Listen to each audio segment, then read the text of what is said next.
Ok, chicas.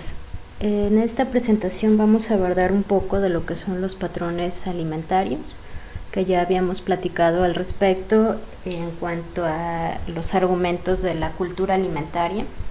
Y en esta ocasión vamos a ver cómo es que las diferentes naciones y regiones establecen patrones de consumo que de alguna manera van a ocasionar cierto impacto en la población.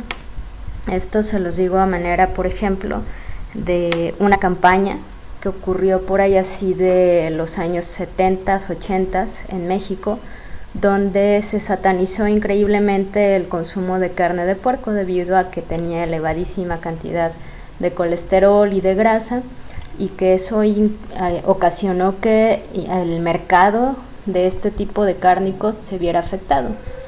Disminuyó bastante su venta, y a la fecha, aunque ya pasó esa época y ya no vemos comerciales, ni vemos ni escuchamos en radio o en la prensa que existe esta satanización hacia la carne de puerco, es algo que comúnmente o tradicionalmente por cultura y por patrón de alimentación seguimos evitando dentro de nuestro consumo diario.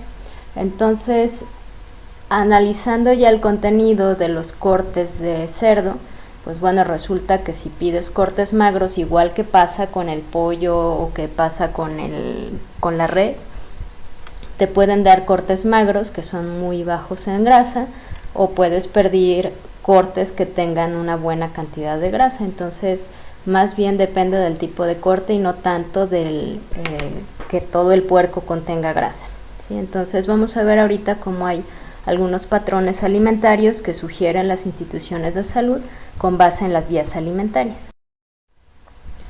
Bueno, lo primero es que debemos conocer lo que es el concepto tal cual de una guía alimentaria, que de acuerdo a la FAO dice que una guía alimentaria debe tener las siguientes características. Una es que debe abarcar el ámbito nacional, que considera la situación de salud y nutrición de la población, es decir, antes de elaborarla y de distribuirla, hay que hacer estudios epidemiológicos para ver que las recomendaciones que ahí se van a plasmar serán coherentes al estado de salud y nutrición que la población requiere atender en ese momento. Son herramientas de educación en nutrición, de ahí que deban ser materiales bastante claros, concisos, fáciles de entender, que hagan prevención de enfermedades nutricionales cuya prevalencia es cada vez mayor. De acuerdo al concepto de INCAP y de OMS, bueno, las guías alimentarias son un instrumento educativo científico que nos permiten facilitar el proceso de selección de una dieta más saludable. Las etapas para elaborarlas implican que se haga una previa planificación a partir de los estudios epidemiológicos, de los usos y costumbres alimentarias que ya existen en las regiones donde se van a implementar, y que con base en eso se haga una primer caracterización de la guía. Esta caracterización debe incluir ya un grupo determinado al que se le va a dirigir esta guía alimentaria, ya sea un grupo de edad específica o un grupo de personas con cierto tipo de enfermedad, o una guía alimentaria que vaya para una población general. Lo ideal sería que hubiese guías alimentarias para cada rango de edad y para cada estado nutricio. De ahí se definen objetivos de aprendizaje sobre esa guía alimentaria, objetivos de aprendizaje que van a ir dirigidos hacia la población a la cual le vamos a dirigir esa guía alimentaria. Entonces pueden ser objetivos como que la persona aprenda a seleccionar alimentos con elevado contenido en calcio, porque posiblemente padecen osteoporosis, que los niños aprendan a seleccionar menús saludables para la hora del recreo, pudiera ser otro. Entonces, sobre eso tendría que girar la temática, los gráficos y las recomendaciones de las guías alimentarias. Luego se elaboran para que puedan realmente empezarlas a poner a prueba, con recomendaciones y gráficos que sean fáciles de comprender por la población, incluso por aquellos que no saben leer. Hay que considerar esa situación. Tenemos en México también personas que tienen dificultades para escuchar, porque bueno, ahora también puede haber guías alimentarias, por ejemplo en Asia, en Alemania hay guías alimentarias que tienen tendencia hacia la parte tridimensional y también en línea, ya no solamente se trata de guías alimentarias impresas. Entonces hay que considerar que hay personas que tienen dificultades para la audición, para la visión y todo eso habrá que resolverlo. Guías alimentarias que vayan en sistema braille incluso para que podamos orientar a personas con deficiencias visuales. Luego, ya que se pusieron a prueba, se elaboran, se validan con una población un poco más grande, se ponen a prueba nuevamente, se ensayan para verificar que la gente realmente las comprenda, que sea acorde a su cultura, a su contexto y demás. Luego se hacen los ajustes y correcciones necesarias, finalmente se implementan y se hace una evaluación que puede ser cada 6 meses, o cada año, para verificar que la guía siga siendo vigente a las necesidades, de acuerdo a las necesidades de la población. Algunas cosas que se suelen poner dentro de una guía pues son justamente las porciones, los tamaños o equivalencias, los grupos de alimentos que se van a incluir y un gráfico que vaya relacionado al contexto cultural de la población. Algunas de las recomendaciones que se han visto en guías alimentarias previas serían estas, dentro de las cuales lo más común es que encontremos que la alimentación deba ser variada, que se incremente el consumo de frutas, verduras y cereales, aunque muy pocos especifican que sean cereales integrales. Y hay 3 mensajes o 3 recomendaciones que se repiten en 9 de estos países que ya las implementan y que cursan justamente con enfermedades crónico-degenerativas relacionadas a reducir el consumo de grasa, azúcares y sodio, o aquí lo mencionan como sal. Y vamos a ver algunos ejemplos. Tenemos aquí Argentina, que no solo utiliza los grupos de alimentos, sino también vinculan la parte de la actividad física como parte de su patrón de alimentación. Ellos no hacen 3 comidas como suele ocurrir en México, sino son 4. Hablan del desayuno, almuerzo, merienda, cena, y por ahí podemos ver ya algunos nombres de cereales que no son muy comunes en México. Y bueno, tienen la parte también de la activación física y el cuidado del medio ambiente. Tenemos esta de Bolivia, donde utilizan un arco iris, y bueno, ya sabemos que la segmentación que hacen va de acuerdo a la cantidad de alimentos que se debieran consumir de cada grupo. No es muy específica, igual que el plato del bien comer, pero bueno, esa es la guía que ellos utilizan para la población en general. La campaña de 5 por día de Argentina, comer 5 frutas y verduras, tampoco es muy específica, pero bueno, es la imagen que ellos utilizaron.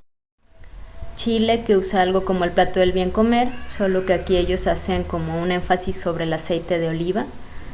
Recordemos que tienen mucho de influencia tanto por parte de Argentina como de España y algunos países árabes, entonces de ahí que tengan mucho este tipo de consumo. La calabaza también es parte de, y bueno, vinculan esto con el agua, y si se fijan en los cereales también aparece ya un tipo de cereal diferente al de México y al que habíamos visto en la primera guía alimentaria.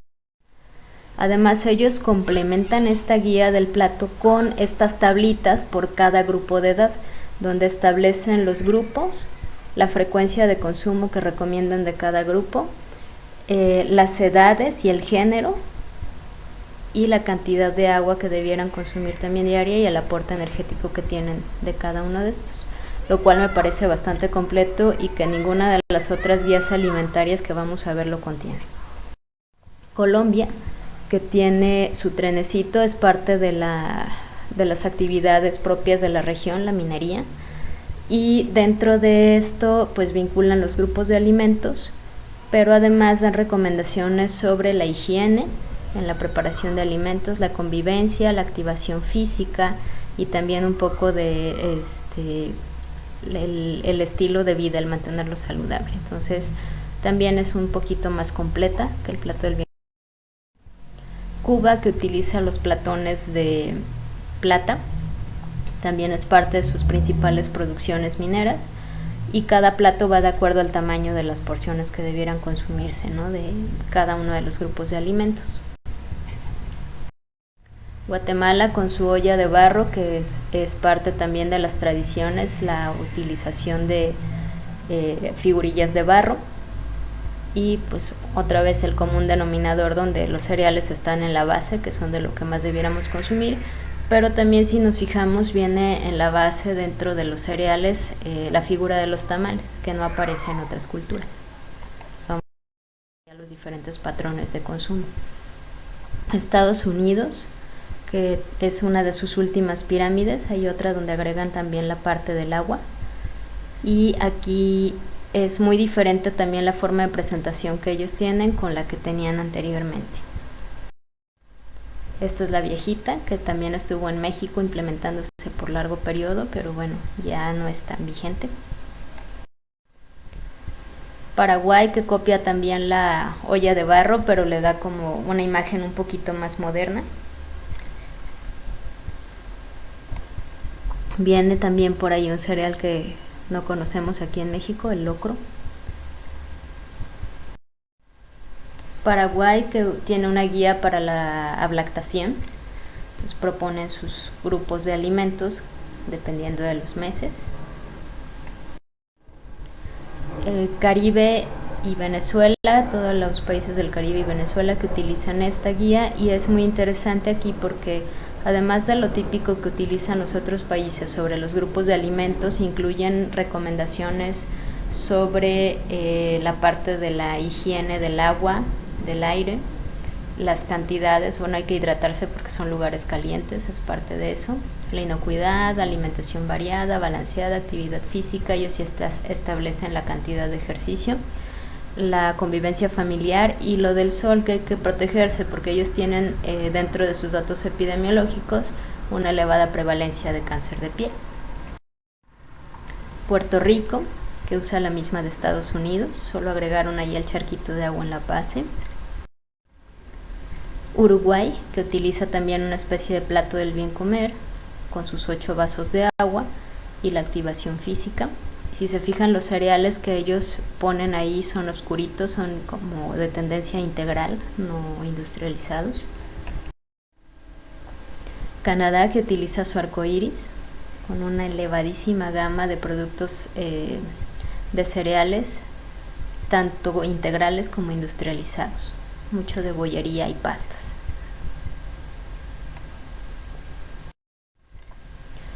Una de las pirámides de España, donde incluyen el agua, la activación física. Si se fijan en la parte superior de la pirámide, están por ahí los productos tipo embutidos, y agregan la parte del vino y la cerveza, que son parte de sus tradiciones también, aunque ojo, dice consumo moderado en adultos. Alemania, les decía que utiliza esta, que es de tipo tridimensional, y los modelos están disponibles tanto en forma impresa como en línea, donde pueden escuchar incluso la grabación de la explicación. Japón, que utiliza un juguete muy parecido al trompo, entonces colocan ahí la parte de la activación física, el agua, y si vemos, ellos ponen la fruta hasta abajo, en una de las partes más pequeñas. Para ellos es mucho más importante el consumo de verduras y de arroz, que es parte de lo que se ve diferente, ¿no?, en comparación con otras guías alimentarias. Otro de España, que también aquí ya no está la parte del vino, pero sí hacen énfasis sobre productos integrales y la parte del aceite de oliva, la actividad física y el agua. Italia, que usa un boletito como de viaje, y también en cada uno de sus colores aparece una recomendación sobre cada grupo de alimentos. India, que esta es una de las que ustedes presentaron en las exposiciones de cultura alimentaria.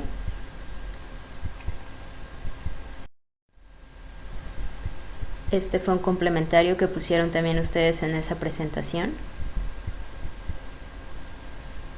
Por cada. La pirámide del Dr. Atkins, recordemos que son dietas elevadas en proteínas y grasas más que carbohidratos, entonces aquí vemos justamente cómo los alimentos de origen animal se van a la base. La lonchera escolar, que nunca vimos por ahí promocionarse, posiblemente las empresas que se vieron afectadas, que son bastante evidentes ahí en la zona roja de lo no recomendable, se ve incluso hasta casi la marca de la que se está hablando, que posiblemente dieron por ahí su mochadita para que no se alcanzara a distribuir, pero pues era una buena forma de intentar que los niños seleccionaran mejor sus alimentos. De 5 por día de México. Estados Unidos, que tiene esta pirámide de actividad física. Lo único rarito aquí es que donde dice diario en la base aparece también bañar al perro, entonces pobre perro.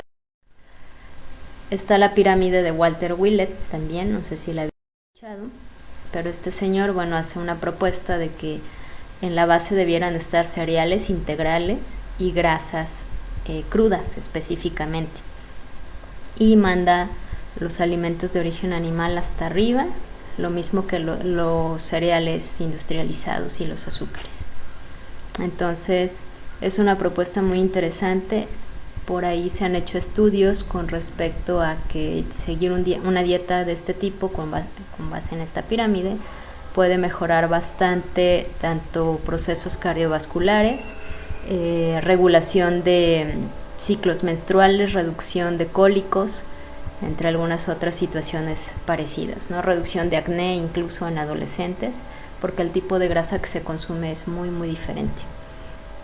Y además él dice que la dieta tradicional, aunque sea equilibrada, no es adecuada en el aporte de vitaminas y minerales, de ahí que él agrega además la parte de los complementos, y en la parte de la bebida alcohólica, pues bueno, maneja ahí justamente la moderación, y específicamente está el gráfico de vino tinto, no habla de otras bebidas. El plato del bien comer de México, que ya lo conocemos. La jarra del buen beber. Y si se fijan, Walter Willett también participó dentro de su elaboración. Y bueno, esto ya no les corresponde a ustedes, pero pues esperaría que quedara un poquito más clara la idea de lo que son los patrones alimentarios con base en guías alimentarias, y que unas pueden influir a otras. Tanto una recomendación institucional a partir de una guía alimentaria puede influenciar a que nuestros hábitos y costumbres y patrones de alimentación se modifiquen, como que un patrón que existe por cultura alimentaria ocasiona que las instituciones incluyan cierto tipo de productos dentro de las mismas guías alimentarias, como vimos con el ejemplo del vino, del tamal, el aceite de oliva, ¿no? Que pueden resultar complementos de la dieta equilibrada saludable, pero que también son parte de las tradiciones. O ver el efecto contrario, ¿no? Como una recomendación institucional o a partir de una guía puede ocasionar un déficit en la comercialización y el consumo de ciertos productos, como el ejemplo de la carne de puerco que les decía al inicio. Muchas gracias, espero que esto les sirva de algo.